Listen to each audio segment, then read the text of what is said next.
संगठन की जो ताकत जमीन पर होनी चाहिए थी शायद उसमें कमी रह गई। लेकिन चुनाव परिणाम सिर्फ संगठन का फंक्शन नहीं है। कई दूसरे दल जो बहुत पुराने दल भी हैं, जिनका संगठन बहुत मजबूत भी है, उनको भी सफलता नहीं मिली है।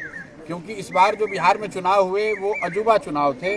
पहली बार ऐसा हुआ जबकि सरकार ने तिजोरी खोलकर पैसे बांटकर इलेक्शन कमीशन के सहयोग से करीब करीब हर विधानसभा में 60 से 70 हजार वोट एक तरीके से खरीदा है। और ये सिर्फ हम लोग आरोप नहीं लगा रहे हैं, इसका आप प्रभाव देखिए कि जो सरकार आज 202 विधायक जीतकर सरकार बनी, उसके मुख्यमंत्री 3 महीने के अंदर वो पद छोड़ रहे हैं। अगर इतना बड़ा बहुमत जो दिख रहा है आपको विधायकों की संख्या में, अगर इतना बड़ा जनमत सरकार के साथ होता तो मुख्यमंत्री कभी इसको पद छोड़कर नहीं जाते। ये दिखाता है कि कहीं न कहीं ये जो जनमत हासिल किया गया है वो सत्ता के प्रभाव से, पैसा से, इलेक्शन कमीशन की मदद से, केंद्र सरकार के वजह से हुआ है। और यही कारण है कि नीतीश कुमार जो 202 विधायकों के सो कॉल्ड नेता हैं, वो पद छोड़कर राज्यसभा जा रहे हैं और पद पर अब वो बैठेगा जिसको भाजपा चाहेगी, भाजपा का नेतृत्व चाहेगा।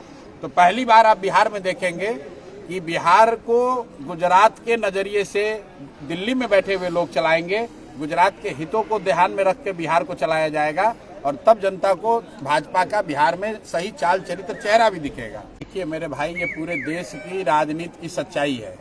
जन सुराज ने पिछले 3 साल में हम लोगों ने जो यहाँ अध्ययन कराया था उसके आधार पर बोला था कि बिहार में पिछले 30 वर्ष में कोई भी जो सांसद और विधायक बने हैं, सारे दलों के सांसदों और विधायकों की अगर सूची आप बनाएंगे तो आपको पता चलेगा कि सिर्फ 1250 परिवार के लोग ही यहाँ विधायक और सांसद बनते हैं। नेता का लड़का नेता बनेगा और बिहार के जो लोगों के बच्चे हैं वो मजदूर बनेंगे।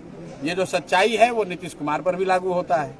जैसा कि पूरे जीवन भर जिस व्यक्ति ने कहा कि हम वंशवाद के खिलाफ है, लालू जी की और कांग्रेस के खिलाफ, कांग्रेस का मजाक उड़ाया, लालू जी का मजाक उड़ाया, आज नीतीश कुमार भी अपने बच्चे की चिंता कर रहे हैं, अपने बच्चे को गद्दी बैठा रहे हैं।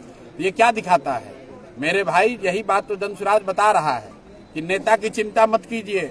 नेता चाहे बूढ़ा हो या युवा हो, अगड़ा हो या पिछड़ा हो, स्वस्थ हो या बीमार हो, उसने अपने बच्चे के लिए राज सिंहासन की तैयारी करके रखी है। आप अपने बच्चों की चिंता कर लो। अगर आप अपने बच्चों की चिंता नहीं करोगे तो आपके बच्चों के लिए पढ़ाई नहीं होगा, रोजगार नहीं होगा, उनको बिहार से बाहर जाकर मजदूरी करना ही पड़ेगा।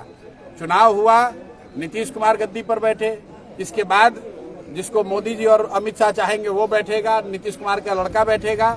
लेकिन चुनाव के बाद 50 से ज्यादा बिहार के सामान्य परिवार के बच्चे अन्य राज्यों में फैक्ट्रियों में मजदूरी करते हुए अलग अलग दुर्घटनाओं में उनकी जान चली गई, उसकी तो कोई चर्चा नहीं कर रहा है।